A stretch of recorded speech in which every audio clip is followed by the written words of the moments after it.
दोस्तों, जो electrician trade की जो थ्योरी की वीडियो मैं आप लोगों के लिए रोज़ एक उपलब्ध करा रहा था, उसी कड़ी में ये अगली वीडियो लेकर के मैं आपके सामने उपस्थित हुआ हूँ। मुझे पूरी उम्मीद है कि पिछली वीडियो की तरह ये वीडियो भी आप लोगों को पसंद आएगी। आप लोग इस वीडियो को ज़रूर ही लाइक करोगे और शेयर भी करोगे। तो दोस्तों, पिछली वीडियो जो मैंने आपको बताई थी उसमें बताया था मैंने सुरक्षा चिन्ह के बारे में। आग के कारण, आग के प्रकार, ABCD की आग, जो 4 प्रकार की आगे होती है, 4 प्रकार से आग लगती है, उनके बारे में बताया था। अग्निशमन यंत्र के बारे में बताया था और अग्निशमन यंत्र के प्रकार के बारे में बताया था। तो अगर दोस्तों आपने उन पिछली वीडियोस को नहीं देखा है तो डिस्क्रिप्शन में लिंक है, आप वहां पर जाकर के उन वीडियोस को देख सकते हो, जो कि टॉप मतलब 1, 2, 3, 4 के क्रम में है। आप वहां पर जाकर के उन वीडियोस को देख सकते हो। और दोस्तों, इस आज की वीडियो में हम बात करेंगे CTC टाइप जो हमारा अग्निशमन यंत्र होता है, रेत का जो हमारा अग्निशमन यंत्र होता है, प्राथमिक उपचार के बारे में हम बात करेंगे। प्राथमिक उपचार में जो सावधानियां हैं हम उसके बारे में बात करेंगे, और कृत्रिम श्वास प्रक्रिया है उसके बारे में बात करेंगे, जैसा कि मैंने पिछली वीडियो में आपको बताया था। तो बने रहिए वीडियो के साथ लास्ट तक। नमस्कार दोस्तों, मेरा नाम है RK श्रीवास्तव और आप देख रहे हैं अपना ही चैनल टारगेट इलेक्ट्रीशियन। तो आइए शुरू करते हैं। ठीक है, सबसे पहले कार्बन टेट्राक्लोराइड मतलब CTC टाइप जो हमारा अग्निशमन यंत्र होता है। दोस्तों, ये अग्निशमन यंत्र लगभग अक्सर एग्जामों में पूछ लिए जाते हैं, इसलिए पिछली भी वीडियो को देख लीजिए और इस वीडियो को भी आप देख लीजिए, तो आपको निश्चित ही कभी भी इन क्वेश्चनों में कोई भी प्रॉब्लम नहीं होगी। तो CTC टाइप जो दोस्तों हमारा जो अग्निशमन यंत्र होता है, इस यंत्र में कार्बन टेट्राक्लोराइड जो कि एक लिक्विड फॉर्म में होती है, CCl4 अथवा ब्रोमो क्लोरो डाइफ्लोरो मीथेन BFC ये होता है। ये वायु दाब के साथ भरा हुआ होता है। इन पर इनमें एक सिलेंडर में होते हैं और इनमें एक प्रेशर से हम इनको भर देते हैं। इस प्रकार के यंत्र का प्रयोग सामान्यतः सभी प्रकार की आग बुझाने के लिए हम करते हैं, चाहे हमारी A प्रकार की आग हो या B प्रकार की आग हो। अगर आपने उस वीडियो को नहीं देखा है तो डिस्क्रिप्शन में लिंक है, उनको आप देख लीजिए कि A प्रकार की आग क्या होती है, B प्रकार की आग क्या होती है। तो A प्रकार की आग, B प्रकार की आग, C, D, इन चारों प्रकार की आगों को बुझाने के लिए हम इस अग्निशमन यंत्र का मतलब पूरे उपयोग कर सकते हैं, क्योंकि ये एक इंसुलेटर की तरह होता है। ये आग को लग और भड़कने में सहायता उत्पन्न नहीं करती है, ये उनके लिए उनको बुझाने की पूरी कोशिश करती है और बुझा भी देती है। तो दोस्तों, इस प्रकार की सभी प्रकार की आग को बुझाने के लिए करते हैं। इसे हेलोन टाइप अग्निशमन यंत्र भी कहते हैं। हेलोन टाइप, आपको अगर एग्जाम में पूछता है कि हेलोन टाइप जो अग्निशमन यंत्र होता है वह कौन सा होता है, तो आप बता सकते हो कि जो CTC जो टाइप का जो हमारा कार्बन टेट्राक्लोराइड टाइप का जो हमारा अग्निशमन यंत्र होता है, उसी को हम हेलोन टाइप का अग्निशमन यंत्र कहते हैं। तो अगला है रेत से भरी बाल्टियां। जैसा कि आपने देखा होगा और आप स्क्रीन पर भी देख रहे होंगे कि इस प्रकार की एक हैंडल में टंगी हुई रेड कलर की बाल्टी होती है और उसके ऊपर फायर या आग लिखा हुआ होता है। और इस आग को, यह जो बाल्टियां होती हैं इनमें रेत भरी हुई होती है और इनका उपयोग हम आग बुझाने के लिए करते हैं। तो जैसे कि आप पानी का भी उपयोग कर सकते हो, उसी तरह आप इनका भी उपयोग करते हो। कुल मिला करके यह आग के ऊपर ये आवरण बना देती है और ऑक्सीजन का जो कनेक्शन है वो कट जाता है और आग हमारी बुझ जाती है। तो यह एक लाल रंग की एक बाल्टी होती है और इस पर लिखा हुआ होता है आग। ठीक है, रेत भरा हुआ होता है। इसका उपयोग विद्युत से लगी आग को हम बुझाने के लिए करते हैं। ठीक है, तो ये हो गया दोस्तों। इसके बाद अगला है प्राथमिक उपचार सुरक्षा अभ्यास। दोस्तों, अगर वीडियो अच्छा लगा हो तो प्लीज़ एक वीडियो को लाइक कर दीजिए, शेयर कर दीजिए अपने दोस्तों के साथ और उनको भी बता दीजिए कि इस चैनल पर थ्योरी की अच्छी वीडियो रोज एक मिलती है। और दोस्तों, अगर वीडियो अच्छा लगा हो तो एक लाइक भी कर दीजिएगा। अक्सर यह देखा जाता है कि कार्यशाला में जब कोई दुर्घटना होती है तो वहाँ पर चिकित्सक मौजूद नहीं रहता है। जो हमारा डॉक्टर होता है नॉर्मली उपलब्ध नहीं होता है, या उपलब्ध भी रहता है तो हो सकता है कभी कभार ऐसा भी होता है कि उस वक्त वो चाय पीने या खाना खाने चला गया हो, तो वहाँ पर वो उपलब्ध नहीं होते, क्योंकि जो दुर्घटना है वो किसी भी समय हो सकती है। तो उस स्थिति में कार्यशाला में कार्यरत कर्मचारी इतने ट्रेंड हों कि वे प्राथमिक उपचार कर सकें। हर आदमी के पास इतनी नॉलेज होनी चाहिए कि उनको फर्स्ट एड की तो कम से कम जानकारी होनी ही चाहिए, जिससे वो किसी भी आपातकाल में किसी भी दुर्घटना से अपने आप को और अपने साथी की जान बचा सकें। तो प्राथमिक उपचार सबसे प्रथम जरूरी है। आपको प्राथमिक उपचार की जरूर जानकारी होनी चाहिए। यह प्राथमिक उपचार उस व्यक्ति की जान बचा सकता है, क्योंकि पहले जब आप चिकित्सक नहीं हैं तो उस वक्त जो भी आप ट्रीटमेंट दोगे उससे मनुष्य की जान को बचने की बहुत ज़्यादा संभावना रहती है। इसलिए प्राथमिक उपचार की जानकारी आपके पास निश्चित ही होनी चाहिए। हर समय प्राथमिक उपचार की दवाएं व किट जो है प्रयोगशाला में, कार्यशाला में उपलब्ध रहनी चाहिए। इसमें दोस्तों कुछ चीज़ें हैं, आप इनको भी आप बना सकते हो अपने घर में। ये चीज़ें तो घर में होनी ही चाहिए, जिससे कभी भी कोई दिक्कत तकलीफ होने पर आपके घर में यह फर्स्ट एड किट तो होनी ही होनी चाहिए, जिसमें टिंचर आयोडीन होना चाहिए, मर्क्यूरी क्रोम होना चाहिए, बर्नॉल होना चाहिए, ये जलने के लिए ये दवा है, टिंचर बेचीन होना चाहिए, डेटॉल होना चाहिए, दर्दनाशक दवा होनी चाहिए, बेहोशी दूर करने की दवा होनी चाहिए। उस जो हमारी फर्स्ट एड किट होगी उसमें पट्टियाँ होनी चाहिए, जालीदार कपड़ा, रुई, सेफ्टी पिन, कच्चा प्लास्टर, कैंची और स्ट्रेचर भी होना चाहिए हमारी कार्यशाला में। तो दोस्तों ये कुछ चीज़ें हैं, ये आवश्यक चीज़ें हैं, इनका ये चीज़ें आपके जो फर्स्ट एड बॉक्स है उसमें होना ही होना चाहिए। इसके बाद अब जो आता है हमारा प्राथमिक उपचार में सावधानियां क्या क्या होती हैं, आइए उन पर हम बात कर लेते हैं। तो देखिए, सबसे पहले सर्वप्रथम व्यक्ति को दुर्घटना स्थल से हटाकर जहाँ पर पर्याप्त ऑक्सीजन हो वहाँ पर ले जाना चाहिए, क्योंकि जब मनुष्य को विद्युत का झटका लगता है तो उसके हृदय की गति अनियंत्रित हो जाती है, मतलब वो धीमी हो जाती है, जो उसका एक जो शेड्यूल होता है वो बिगड़ जाता है। तो आपको ऐसी जगह पर उसको लेके जाना चाहिए जहाँ पर पर्याप्त ऑक्सीजन की उपलब्धता हो, जहाँ पर पर्याप्त रोशनी की भी सुविधा हो, वहाँ पर उस मनुष्य को उठा करके आपको लेके जाना चाहिए। इसके बाद पीड़ित व्यक्ति के चारों तरफ भीड़ हटा देनी चाहिए। अक्सर देखा जाता है कि किसी भी व्यक्ति की मान लीजिए एक्सीडेंट होता है या तो कोई दुर्घटना होती है, विद्युत का शॉक लगता है, तो उसके चारों तरफ लोग घेरा बना खड़े हो जाते हैं। उससे क्या होता है कि उन सारे मनुष्यों के जो वो तो नॉर्मल लोग हैं, उनके मुंह से जो कार्बन डाइऑक्साइड निकलती है, तो वहाँ पर चारों तरफ कार्बन डाइऑक्साइड की अधिकता ज़्यादा हो जाती है और वहाँ पर ऑक्सीजन की जो मौजूदगी है वो कम हो जाती है।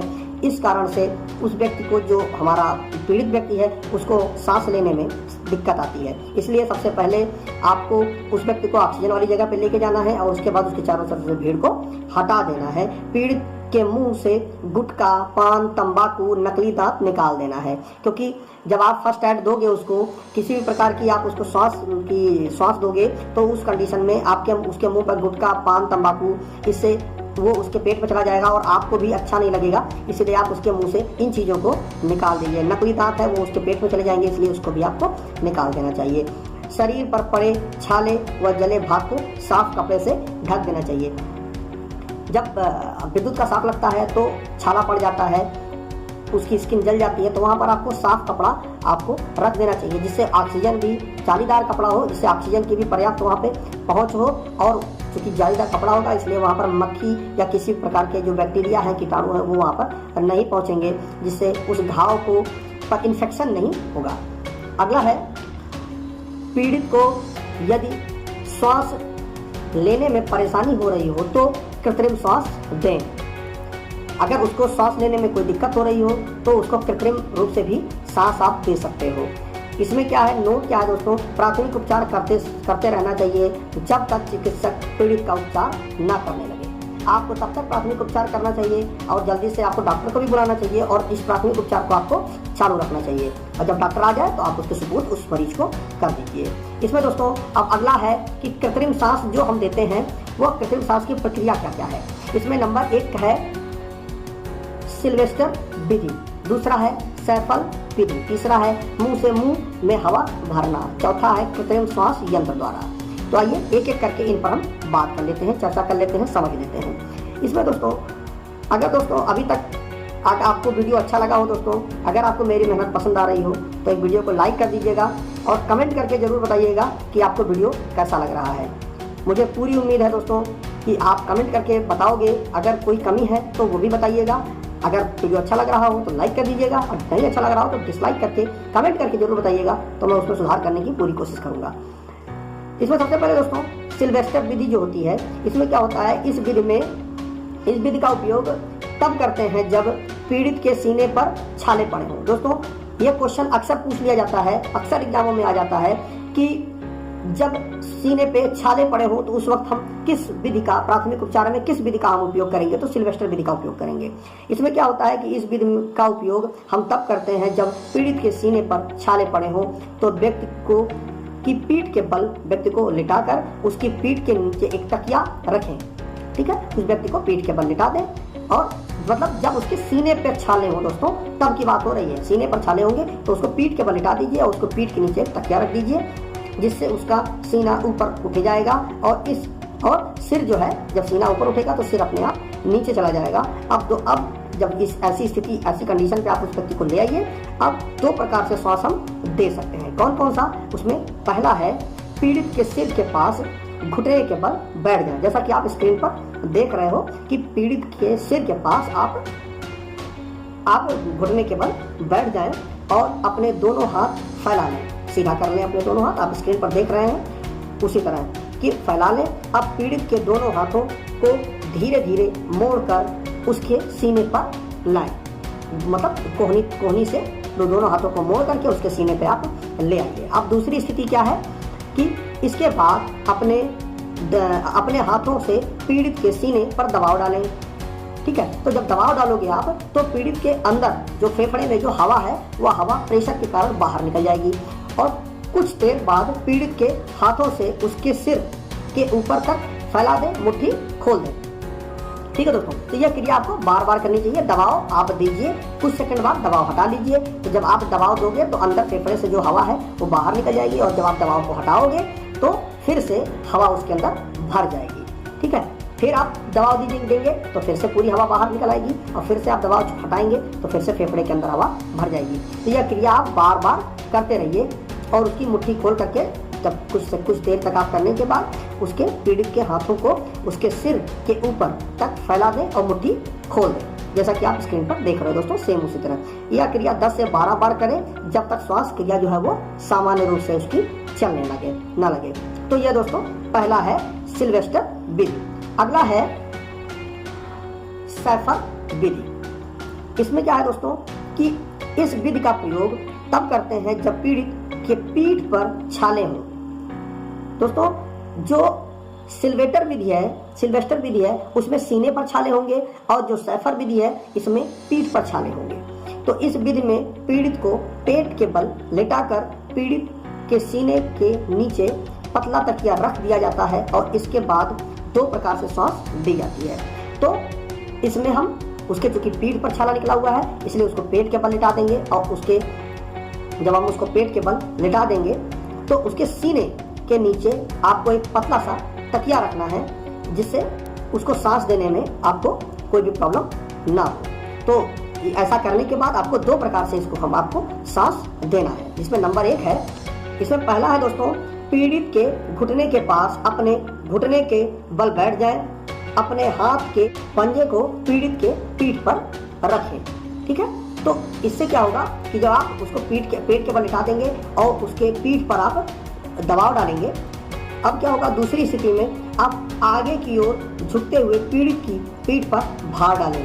तो जब आप उसकी पीठ पर भार डालोगे तो क्या होगा कि उसके फेफड़े में जो हवा होगी वो बाहर निकल जाएगी और जब आप कुछ देर के बाद आप अपना प्रेशर हटाओगे, दबाव हटाओगे, जैसा कि आप सब चीज़ें स्क्रीन पे आप देख रहे हो इस तरह से आपको करना है।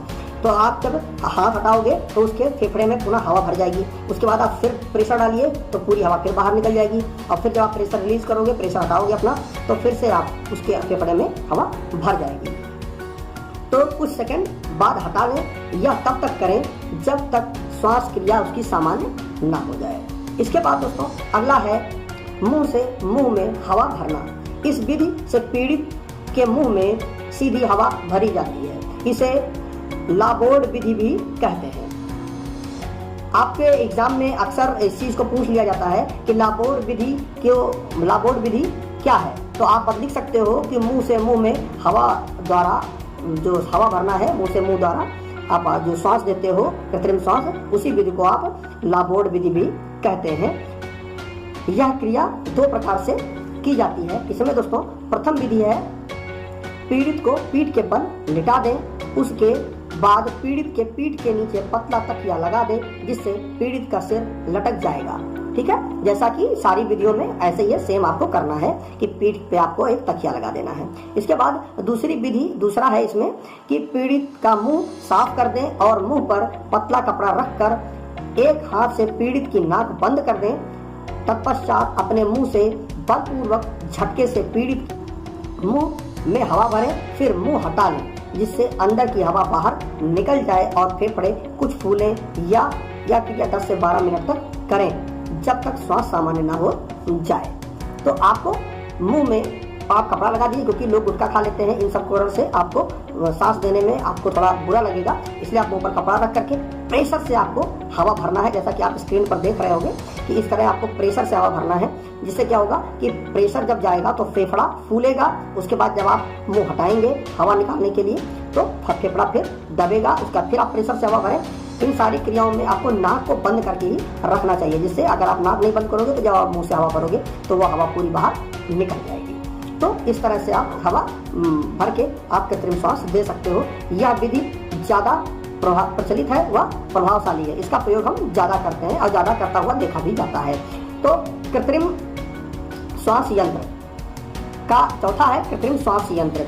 यह कृत्रिम श्वास यंत्र द्वारा दिया जाता है, जैसा कि आप स्क्रीन पर देख रहे हो दोस्तों, ये कुछ इस तरह का होता है। इसमें एक रबड़ का बॉल होता है, उसको आप दबाते हैं और जो उसका जो आउटलेट होता है वो सीधा जो हमारा जो पीड़ित व्यक्ति है उसके मुंह पर लगा देते हैं, और जब आप उसको बॉल को दबाओगे तो हवा उससे निकलेगी और वो व्यक्ति के मुंह में चली जाएगी। वो तब करें दोस्तों कि जब आप ये मुंह से मुंह द्वारा आप सांस ना दें, उस कंडीशन में आप ऐसा कर सकते हैं। तो इसका उपयोग कम होता है, तो आप इसका भी उपयोग कर सकते हैं। इसके बाद दोस्तों अगला है व्यक्तिगत रक्षा उपकरण। कार्य करते समय पूर्ण सतर्कता की आवश्यकता होती है, जिसके लिए व्यक्तिगत सुरक्षा उपकरण होते हैं, जैसे PPE मतलब पर्सनल प्रोटेक्टिव इक्विपमेंट। विविध रूपों में मनुष्य के शरीर की रक्षा करते हैं। ठीक है दोस्तों, तो इसका अगला टॉपिक मैं अगली वीडियो में बताऊंगा।